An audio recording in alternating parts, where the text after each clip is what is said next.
The wine cabinet first appeared on eBay in 2003. It was listed by an antique dealer named Kevin Mannis. The description he wrote wasn't just a sales pitch. It was a warning.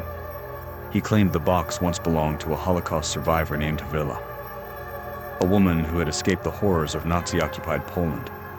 And according to Mannis, before she died, Havila's granddaughter told him something chilling, that this box contained a Dybbuk, a malicious spirit from Jewish folklore, and that it must never, ever be opened.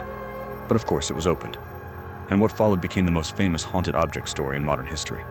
Whoever owned the box reported the same terrifying phenomena: nightmares of an old hag with bulging eyes, the smell of rotting flowers, hair falling out in clumps, sudden illnesses, strokes, psychological breakdowns.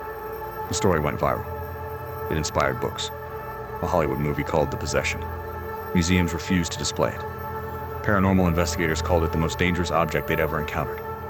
For nearly 2 decades, the Dybbuk Box was treated as fact, as proof that some objects carry genuine evil. But in 2021, everything changed. Kevin Mannis gave an interview, and in that interview he said something that shattered the entire legend. He admitted he made it all up. There was no Havila. There was no Holocaust survivor. There was no deathbed warning. The entire backstory, the one that had terrified millions of people, was fiction. Mannis invented it to make his eBay auction more interesting. It was creative marketing, a ghost story designed to sell an old wine cabinet. And it worked, better than he ever imagined. The box sold for thousands of dollars. It changed hands multiple times. Each owner reported the same horrors, the same nightmares, the same illnesses. But here's where the story stops being about a hoax and becomes something far more disturbing. Because even after Mannis confessed, people kept experiencing the phenomena. The nightmares didn't stop. The fear didn't disappear. Owners still reported paranormal activity. Some refused to believe his confession at all. They insisted the box was genuinely cursed, that Mannis was lying about lying, perhaps to protect himself from the entity inside. So what really happened here? If the story was fake, why did so many people suffer real psychological and physical symptoms? The answer lies in something far more terrifying than any demon. It lies in the power of belief itself. There's a concept in occultism and psychology called a tulpa, or an egregor. It's the idea that if enough people believe in something, if enough consciousness focuses on a single idea, that idea can take on a life of its own. It becomes real, not because it was ever physically real, but because collective belief gives it power. The Dybbuk Box became a tulpa. Mannis created a story, but the internet, the media, and millions of terrified believers gave it energy. They fed it with fear, with obsession, with documentation. Every forum post, every YouTube video, every sleepless night spent researching the box added to its mythology. The lie became a living thing.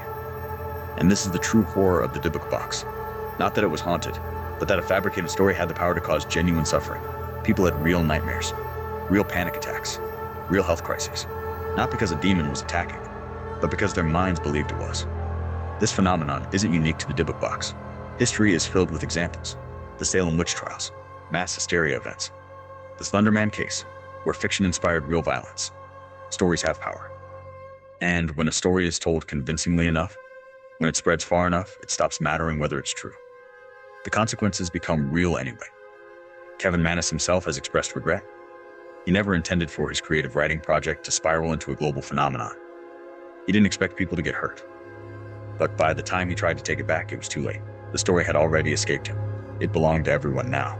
And no confession could undo the belief system that had been built around it. The box still exists today.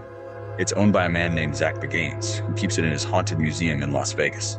He claims it still emanates evil. He refuses to open it on camera. Whether he believes Mannis' confession or not is unclear. But what is clear is that the box still draws crowds. People still travel from around the world to see it, to feel its presence, to connect with the legend. So here's the question that should keep you awake tonight.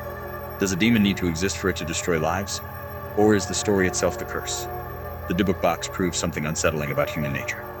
We are so wired for narrative, so desperate for meaning and mystery, that we can be traumatized by something that never existed. The real monster was never inside the box. It was inside us, the moment we chose to believe. And once that belief took root, once the story was set in motion, it didn't matter that it wasn't true. The horror became real anyway. Kevin Mannis invented a ghost story to sell an antique, but what he actually created was far more dangerous.